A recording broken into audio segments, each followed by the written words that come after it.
The text message came in on a Tuesday morning, while I was scraping frost off my truck in the driveway. I remember that detail clearly because my hands were cold, and I almost didn't stop to check my phone. I wish I hadn't. It was from my daughter-in-law, Colleen. Short, polite, the way you'd write to someone you barely know. "Hi, Leonard. Just wanted to say how much we appreciate everything you've done for us with the house. We really couldn't have made it work without you. That said, we've been talking with Mom, and we think it would be best if Easter this year was kept to immediate family. We hope you understand. Colleen."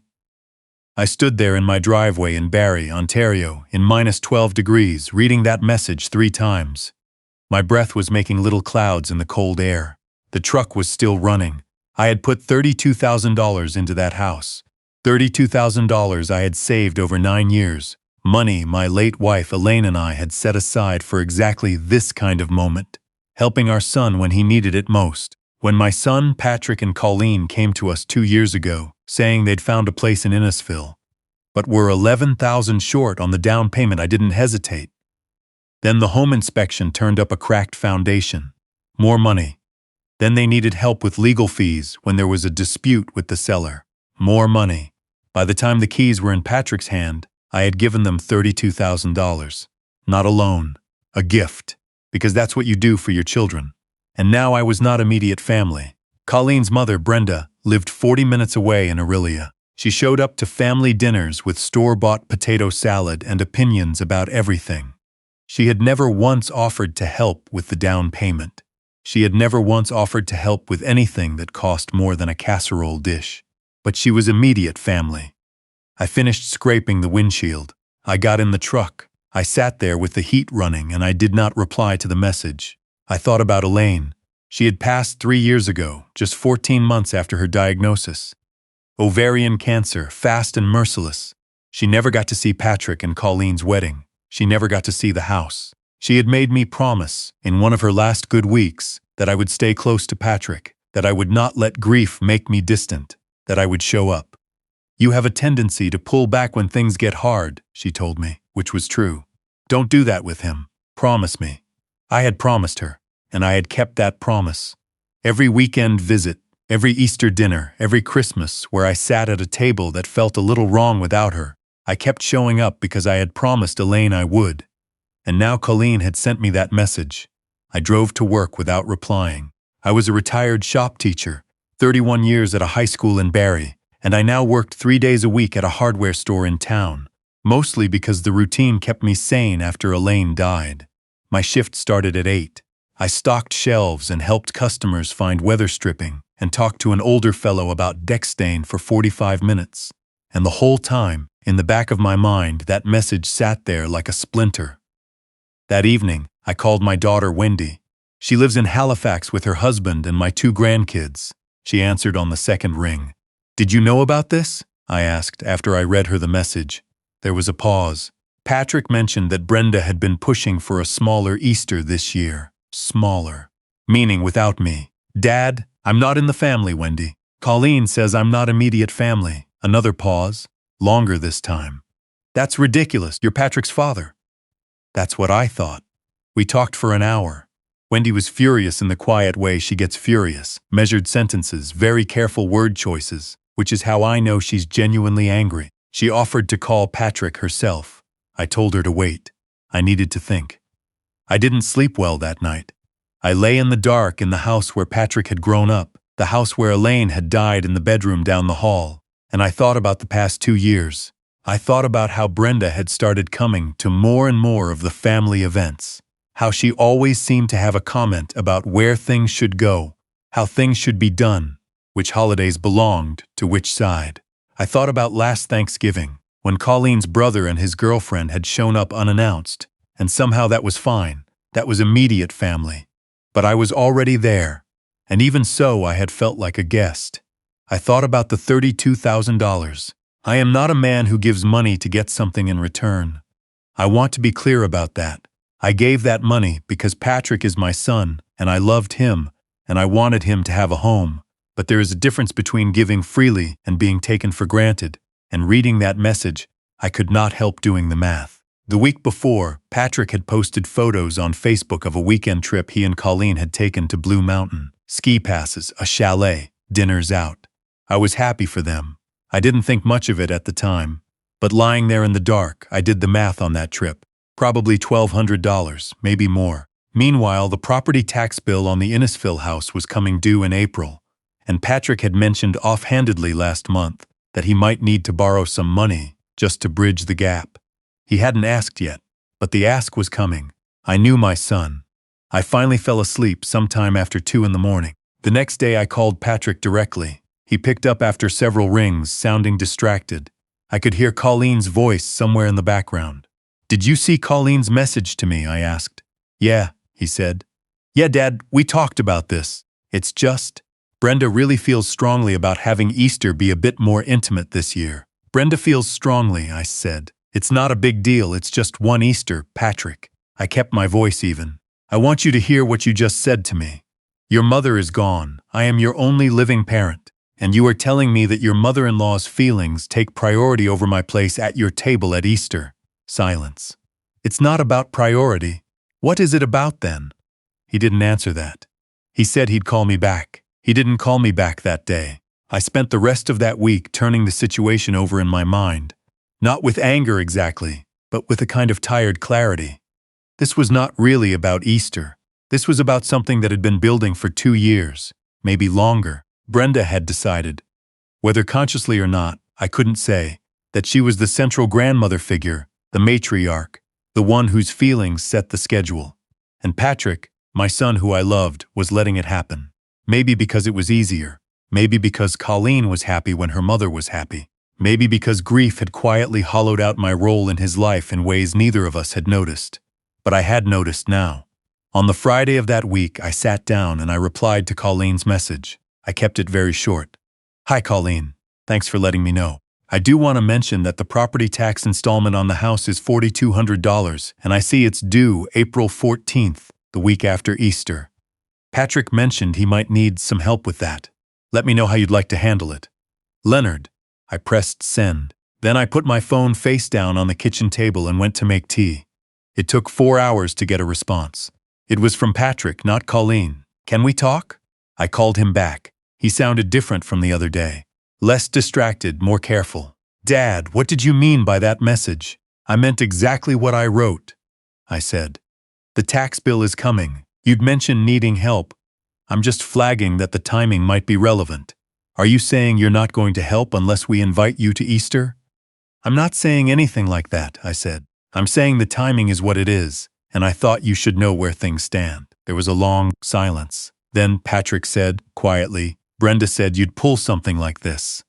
And I felt something shift in me. Not anger, something colder and clearer. "Patrick," I said, "I want to have a conversation.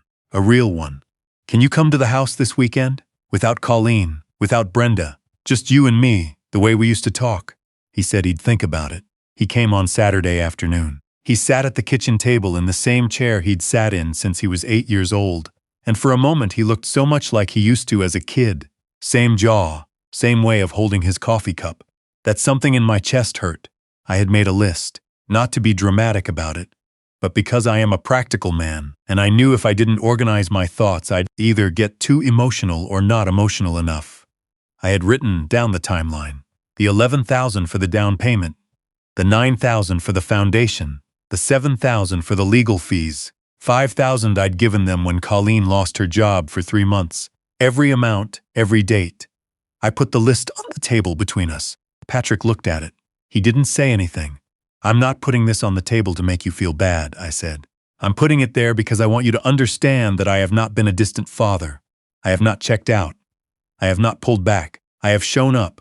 Financially, practically, emotionally, every time you needed me. And I did it because I love you and because I promised your mother I would." His jaw moved. "And what I got last Tuesday from your wife was a text message telling me I am not family. That's not what she meant." "Then what did she mean, Patrick?" "Because I read English just fine." He was quiet for a long time. Outside, the neighbor's dog was barking at something. The furnace clicked on. She has a way of making Colleen feel like her family is in second place," he finally said. And Colleen just wants her mom to feel included. And what about me feeling included? He looked down at the table. Your mother would be heartbroken, I said. I hadn't planned to say that. It just came out. Not angry, heartbroken. She made me promise to stay close to you, and I have honored that promise every single day since she died. I need to know that you see that. He was quiet for a while, then he said, I see it, Dad, then act like it. We sat there for a while without talking. I got up and refilled our coffee. When I came back, something had shifted in the room, a little. The way it does sometimes when two people finally say what they actually mean. Patrick told me some things I hadn't known, that Brenda had been making comments for over a year. Small things, nothing you could point to directly, but a pattern. Comments about how Patrick's side always seemed to be around, about how Colleen needed more space for her own family. Comments about how my giving money created a power imbalance. That last one stopped me. She said I created a power imbalance, I said. Yeah, by helping my son buy a house. He had the grace to look uncomfortable. I know, Patrick, I did not give you that money to have power over you. I gave it to you because I'm your father. But I will tell you this. If Brenda's solution to a perceived power imbalance is to exclude me from your life, that's not a solution. That's just a different kind of control. Can you see that? He was quiet for a moment. Then he said, Yeah, I can see that. We talked for nearly 3 hours. We talked about Elaine. We talked about things we hadn't talked about since she died. The way grief had made us both clumsy with each other. The way Patrick had thrown himself into building his new life in Innisfil. Maybe partly because everything in Barrie reminded him of his mother. I hadn't understood that until he said it out loud. I told him something I hadn't said directly before, that I was lonely, not in a pitying way, just as a fact, that the house was quiet and the weekends were long, and that being part of his life, showing up for dinners, fixing things around his place, being near when he needed me, was one of the things that made my days feel meaningful. He looked at me for a long moment. Then he said, I didn't know it was like that for you. You didn't ask, I said. But that's not a criticism. I should have said it myself. That was a Saturday. The following Thursday, I got a call from a number I didn't recognize. It was Colleen's mother, Brenda. Her tone was pleasant in the way that certain people are pleasant when they want something. She said she hoped there were no hard feelings. She said she just wanted what was best for the family. She said she thought it would be nice if we could all sit down together. I let her talk. Then I said, Brenda, I appreciate you calling. I want to be straightforward with you. I'm not interested in a conversation about feelings right now. What I'd like is for your daughter and my son to invite me to Easter dinner in my own son's house. That's it. That's all I'm asking for. There was a pause. I just think that family dynamics, she started. Brenda, I kept my voice pleasant. I gave that family $32,000. I'm not saying that to be crass. I'm saying it because it's true, and because I think you and I both know that if I walked away right now, from the property tax bill, from the next thing Patrick needs help with, from all of it, this situation would look very different. I don't want to walk away. I want to be part of my son's life, but I need to know there is a place for me at that table. Another pause, longer this time. I'll talk to Colleen, she said. Thank you, I said, and I hung up. 2 days later, Patrick called. We'd like you to come for Easter, Dad. I didn't say anything dramatic. I just said, I'd like that too. But Patrick wasn't done. He said he and Colleen had talked, really talked, the way they apparently hadn't in a while. That Colleen had realized some things about the way her mother's influence had been shaping her decisions. That they wanted to be more intentional about including both sides of the family equally. He said they were thinking about setting up some kind of regular schedule, alternating holidays, that kind of thing. So nobody felt pushed out. That's a good idea, I said. And Dad, about the property tax. We'll figure that out ourselves. We're going to look at our budget. It might be tight, but we'll manage. I thought for a moment. I'll still help. That was never really the point. I know, he said, but we need to learn to stand on our own a bit. I think we've been leaning on you more than we should. I didn't argue with that. Easter was in early April that year. I drove down to Innisfil on a Sunday morning with 2 bottles of Ontario Riesling and a lemon tart from the bakery in town that Patrick has liked since he was a teenager. Brenda was there too. She was perfectly polite. We didn't talk about any of it. We didn't need to. What I noticed was that Patrick kept checking in with me during the meal. pulling me into the conversation, making sure I wasn't sitting on the outside of things. Small gestures. But I noticed them. After dinner, I went outside to get some air. The yard backed onto a woodlot, bare trees just starting to bud in the early April cold. Patrick came out a few minutes later and stood beside me. "Good day," he asked. "Good day," I said. We stood there for a while without talking.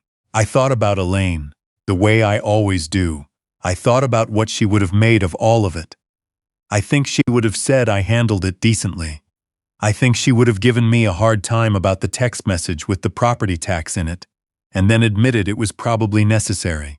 I thought about the promise I'd made her, to stay close, to not pull back. I had kept it. It had cost me something, but I had kept it. "You know," Patrick said finally, looking out at the trees, "Colleen said something the other night. She said she didn't realize how much it must have hurt, getting that message from her. She felt bad about it. Tell her I appreciate that," I said. "She'll probably say it herself. Even better." He laughed a little. I laughed too. It was the first time we'd laughed together in a while, and it felt like something coming back. Not all the way back, but in the direction of back, which is the most you can ask for, most of the time. I drove home to Barrie that evening in the last of the daylight, the highway quiet, the fields on either side of the 400 still brown from winter. I had the radio on low. I was tired in the good way, the way you get tired after a day where something real happened. I am not a man who needs a lot. I never have been. I need my routines, my work, my daughter's calls from Halifax, my son's voice on the phone on a Sunday. I need to feel like I am still part of the story, even after Elaine, that I am still somebody's family. I had almost lost that. Not because Patrick stopped loving me, but because love, if you're not paying attention, can quietly get rearranged by people with their own agendas, until you look up one day and find yourself on the outside of your own family, holding a text message in the cold. You have to pay attention.